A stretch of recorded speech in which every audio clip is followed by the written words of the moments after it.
Sampo, and welcome to Queer Talks. I am Namgizam. This season, we're all about celebrating queer joy. And starting that celebration is Jigme Meto Rangdol. Would you like to introduce yourself? Hi, my name is Jigme Meto Rangdol. I'm a 20-year-old a woman of trans experience. And I really love science. I don't know. No, I love that, like, even in the conversation we had leading up to this, it's just, I was very impressed by how much you knew, right? Like, I love that you put like, oh, I love science. Like, when did you realize that you loved science, and what is it about science that you love? Okay, actually, the thing is, there's so much queerness in science, and there's so much women who are unheard in science. Okay, so basically, a lot of women and queer people contributed to science itself, and whenever I was a kid, people used to always dodge my questions. I was very inquisitive as a child, and whenever I used to ask questions like why was this happening, it used to always be a taboo subject like sex or womanhood or like some sort of like bodily function that's very taboo. And when I used to ask that, people used to say ngai mise or chai dafulap, or like they used to always dodge the question, right? Until I started researching and like exploring science, because it always told me an answer. It told me either like there's not enough research, but the research done shows that this is the answer, but we're not sure. There's always more to learn, there's always more to grow, and that's what I found beautiful about it. And the vastness of it, like the vastness of knowledge, how much people can contribute, how much anyone can learn, and anyone can be anything. So that's why I really love science. I mean, one thing about science is it's always evolving, right? Yes. And I love the fact that even though science is such an authority, it never tries to be authoritative. Yes. Like, it's always willing to be questioned, Yes. peer review, things are changing, right? There's always an exception in science. Yes, yes. Like the periodic table always has an exception. Anything in science has an exception. And that's why I think that educators also need to learn that like some students are also an exception. Okay. Yeah. And it doesn't make them bad or not normal just because you're the exception to the rule, right? Yes. So like, I mean, I didn't think we were going to be starting with such an in-depth discussion on science, but I love that this is different. Yes. And I know that this is your passion because you want to pursue biomedical engineering, right? Like, how did you know it was biomedical engineering you wanted to do in science? Well, first of all, like I watched Star Trek, but also because of the sci-fi aspect of it. Like there's like people who are making artificial ears from apples, they're taking stem cells from asparagus. They're doing a lot of things with like with scientific like knowledge. They're combining the study of biology with engineering and making it like so like there's like insect drones. I don't think you'd like a spider drone. No, I don't know why you said spiders. I'm terrified of spiders. But I can imagine like what can be achieved by that, right? So like example, like there was this thing where like they're trying to make drones out of rats so that like if there's earthquake, they can search in the rubble and so that they can find victims and all. And there's also so much discovery like artificial limbs, organ regeneration. Like I think recently they cured someone of diabetes and also HIV using stem cells. So I feel like it gives so much hope and it gives so much like joy, because in a world where like pessimism and negativity is the norm, being optimistic is rebellious. So anyways. I love that. I mean, like, you're full of beautiful quotes. Like, I could keep quoting you in every answer that you give me.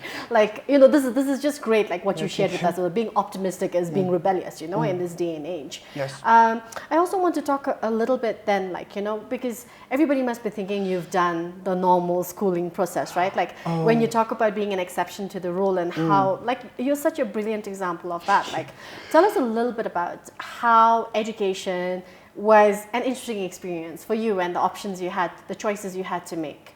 Okay, so the earliest memory of my education I remember is in ELC, where my principal said like, when adults grow up, they tear down their skies of imagination, and I don't want that for you guys. And I kept that to heart for some reason, and I always held that with me. And I think education was really hard because there was a lot of barriers to entry. Like at 2021, I was fully actualize my identity, right? As a woman of trans experience, my womanhood, my transness, my queerness, everything. But the schooling process made it very difficult to navigate. And like, there was like, I couldn't come out, I couldn't wear kira, I couldn't be comfortable in my own skin. And I had further health complications, which led me to kind of be like I had mobility issues, and I had like hard time moving, walking. And I noticed like how inaccessible my school was because the stairs were so exhausting to walk around. Like I was like tired, I was vomiting, I was throwing up. And like I was having so much like issues with like accessing education, and not just accessing education, but feeling safe and comfortable in that environment. So at that year, I failed my board exams. Like I was devastated. But at the same time, I kind of had the back of my head, I had the thought that like, oh, that's fate. So they just didn't allow me to take a break for 9 months, okay? Because last year I was sick, and they told me that like, if I want to take any more breaks, like any more leaves, I have to talk to the principal themselves, right? And I was pushing myself for 9 months till September. I didn't take one leave. Everyone was complimenting how much I improved from last year.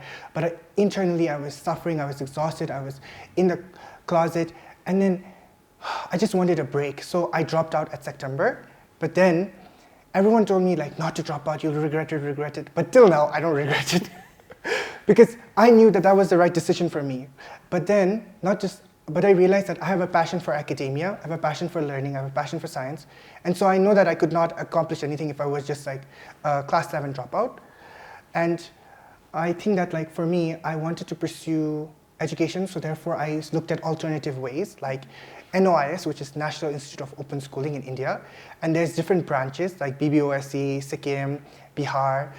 So for me, I joined the Sikkim one. And then I took my exams, and now I graduated at 2024. That's wonderful to hear. You know, I'm just listening to you talk me very quickly through a difficult period in your life, Yes. and then to come out like shining, like Yes. the butterfly that you are today, like metamorphosis, right? Yes. Like you took something hard, you were that little larva in the cocoon, and you decided to break through that cocoon and emerge as a butterfly. And I want to commend you for it, because you've just breathed through it, but I know like how hard it must have been. Like Yes. I know that there were times when you had attempted suicide, Yes. and then you were telling me how it was friends that helped you through these Yes. difficult periods. Do you want to talk about that? So when it comes to like suicidal ideation, I think that the reason why I'm alive today, I would say it's all thanks to my friends and my sister, because my family had a hard time comprehending queerness. Like, so I could not rely on them that much for like the emotional side of like, or the community side of it. So therefore, I think a lot of queer people lean towards like friends more than families, and like form connections, meaningful. That's why we have drag families, we have drag mothers, sisters, brothers. So it's like, I think that's like, the queerness helped me find a community, and my friends helped me be alive today. So I'm really thankful for them also.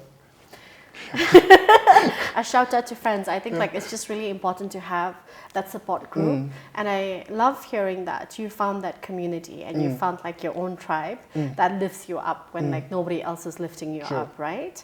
And so I had this quote of yours written down where you're talking about queerness is loneliness. Do you want to like expand on this so that people understand, especially like heteronormative people?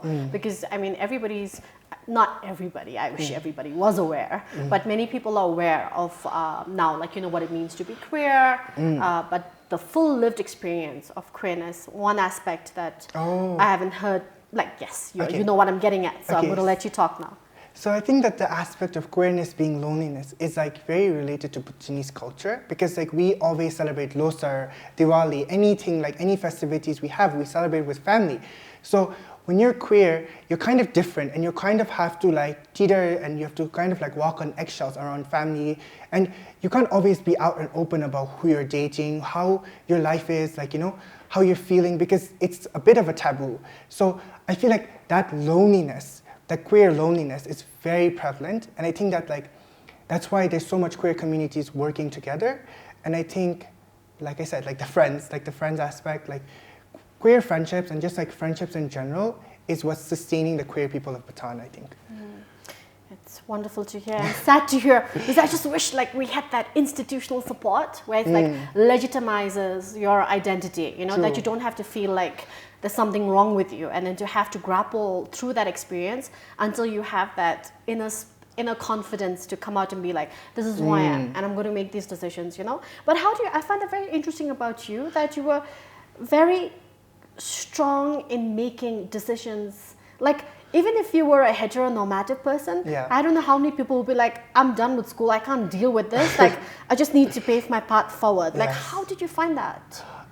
For me, I think that it's because I have been constantly compromising. Like, when you constantly compromise yourself, when you constantly give yourself, when you give piece by piece by piece by piece by piece by to everyone, how much of yourself do you have with you? You don't have much. And it made me realize that I'm exhausted and I need that break, and it made me affirm my decision, because I always think to myself, right, that like the only time a person stops changing is when they die. Like, that's the only time people stop changing. So whether you're like 50, whether you're 40, whether you're 20, whether you're 16, whatever, like whatever age you are, if you're alive, you can change. You can change, you can grow, you can become whatever you want to be. Granted, there is some like conditions that you need to become what you want to be. So I think that like the firmness of my decision comes from the fact that like I know that there's always change possible. So it's like I think that most people, when they think that I make this decision, right, and they think that, oh, this path is, I have to go to this path, but then no, you can change. You're a human being. You're not a stone. You can change. You can grow, and that's what I found beautiful about humans and like humanity and like just like our experience as general, like because life is short. Like, why be stagnant? There's like so much wisdom in what you're saying. So like, where does this come from? Were you influenced by books you read, things you watched? What is it? I think I have been consuming. Like, for me, consumption is a form of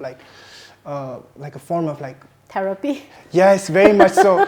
Like, I really love knowledge and I really find it comforting, but I feel like at one point the world starts seeing so big, you seem like you know nothing because there's so much to learn. But then you have to realize that like when you see the whole big universe ahead of you, right?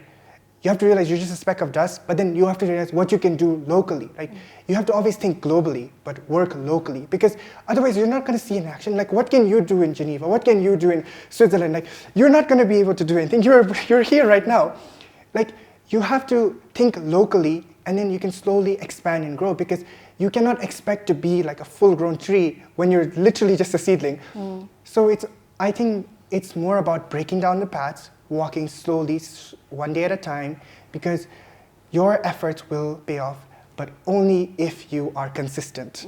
Doesn't matter what anybody says. Like it's like usually a matter of opinion, and Yes. but really like your generation, because you guys are so young, Yes. and you are the queer generation that is growing up with a lot of judgment, as opposed to the generation that came before you. Like even like queer people, queer millennials weren't as subjected to that kind of attacks. I think like where you post something about queerness online and there's a lot of judgment. Like, how do you read those things, and how do you react? For me, I realized that those people are strangers. Like, it's like, no matter how much negative opinions there are online, you have to realize, like, are you going to value the opinion of a stranger, or are you going to value the opinion of your loved ones, the people you're close to? Because even in like a face-to-face context, like a person could say, I hate you, and you don't know them, and you'll be like, what is this person saying to me? And it's like, it's all about a matter of like weighing your, like, where you place your worth, like where you place whose opinion is worthy to you. Because I also have been in therapy for 4 years, 4 actually, no. But like, those therapists have taught me this lesson, which is that it matters on which opinion you weight. Like, at the end of the day, internet is internet. It's always going to exist. There's always going to be strangers on the internet which are going to disagree with you, which are going to hate you, which are going to say a lot of opinions about you. But they're not part of your lives. They're not you. They're not your friends. They're not your family. They're not close to you. So it's pointless weighing their words, because like, why should I do that? Yeah, I'm always like, do these people put food on my table? Yes. Then I'm like, never mind. They're not paying for anything in my life. Jimmy, from our conversation, I know that you're very passionate about a lot of things, but this also includes advocating for other minorities, right? Not just the queer minority, but also for people who are disabled. Okay, so I think that the reason why intersectionality should play a part in any type of advocacy is because most people don't realize that when a minority is helped, they also get helped. Like, when the ramps are accessible, when the stairways are accessible, when schools are more like there's more different types of teaching mechanisms, it becomes easier for other students to study too. It becomes easier for other students to access education too, not just the disabled one, not just the queer one, but there's plenty of students that make it accessible.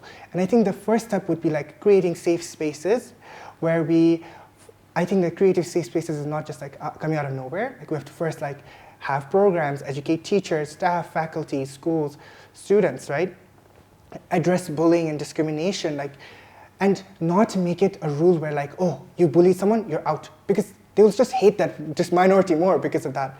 I think that you need to focus on rather rehabilitation. And also, also changing languages, like, you know, or like, you know, like those like certain phrases that like put down people who are just different, who are struggling, who are just human beings at the end of the day. And with this, I would like to end like by saying that the reason why I call myself a woman of trans experience is because I want you to see the womanhood first, the struggle first, the person first, before I want you to see my transness, my minority status, my other things. Because at the end of the day, it's all about spreading joy, spreading awareness, spreading empathy, and seeing that the person you're talking to, like, is another human being. I love how you articulate your experience, like a woman having a trans experience, and I don't think we've ever had this articulation before. So I'm so grateful to you for putting it this way. But I do want you to end by telling us why you have Meto in your name. Oh, okay. So my name is Jigme Rangdol. My birth name was Jigme Rangdol, which meant like fearless and independent. So I thought that if I add Meto, right? Jigme is a neutral name, Meto is a feminine name, and Rangdol is a masculine name. And Meto meaning flower, so my name becomes fearless, independent flower. I love that for you. Thank you. And I wish you all the best Me too, in the pursuit of your education, pursuit of knowledge. I think we have a lot of common ground. I love science fiction, fantasy. We can talk about that. And Greek mythology is like one of my favorite things. But thank you so much for this conversation. I've loved meeting you and talking to you. I loved it too. I'm so grateful to meet you. The feeling is mutual. Thank you so much for watching Queer Talks. Thank you.